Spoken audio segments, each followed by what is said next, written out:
Next recipe I want to make is chickpea and kale curry. Both are superfood for me. Kale, you must eat lots and lots of kale because you need iron in your blood. And chickpea, well, it's a lentil. It's supposed to give you massive amount of protein and your nutrition is always balanced.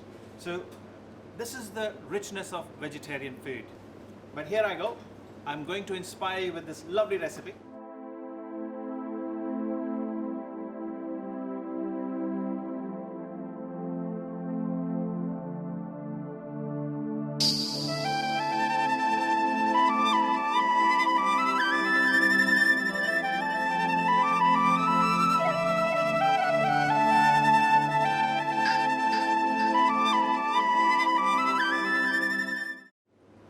One onion and a couple of cloves of garlic.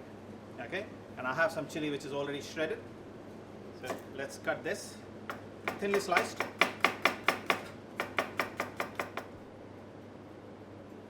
Onion you cut into half and thinly slice it. So let's start with heat up. Start with vegetable oil. So I'm going to need a couple of strands of chili, garlic, and some cumin. So I'm just taking about a teaspoon. This is a perfect teaspoon, okay? So there you go.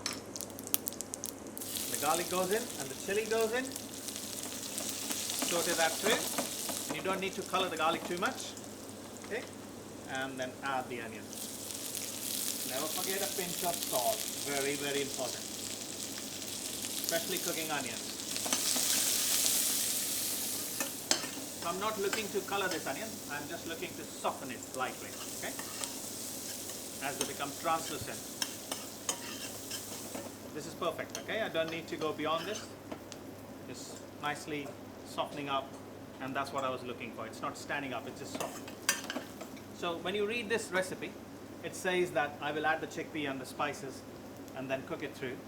But what I'm going to do is actually, I'm just going to alter it a bit. You can boil the chickpeas, so you have to soak it overnight and then boil it next day. Or if you're lazy, like me, as I am today, I open a can, but make sure you wash it in the running water. Otherwise that can flavor comes through and that's not nice. So just because my chickpea is already cooked, I don't need to do much to it. So I'm going to take kale ahead of chickpea. All the kale goes in. I love cooking with kale, love eating kale. It's such a lovely food. Let it wilt, that's what you want it to do. And it can be done on slightly higher temperature as well. As kale is softening up, what I'm going to do is, my good old rule, a pinch of salt goes in, and then I'm going to add my spices as well. So coriander powder, that goes in. Half a teaspoon of turmeric powder and half a teaspoon of red chili powder. Now red chili powder is personal, I would say, how much pepper you need in your food, how hot you want your food. It's entirely your personal take on the flavors and the spices and the seasoning. Now as the kale is cooking gently, what I'm going to do is introduce the chickpea as well.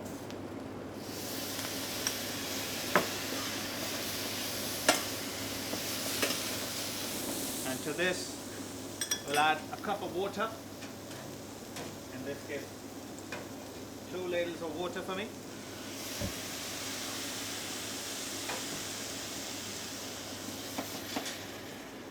And let this cook. Once I've added that, add julienne of ginger.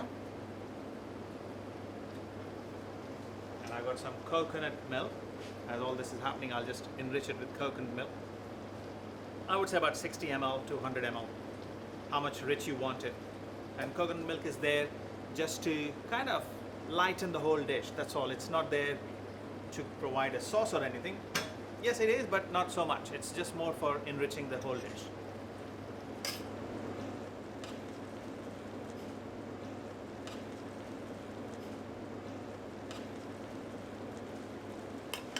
So it's perfectly cooked. Kale has wilted absolutely fine. Dash of lemon. And that's it. Mix it together.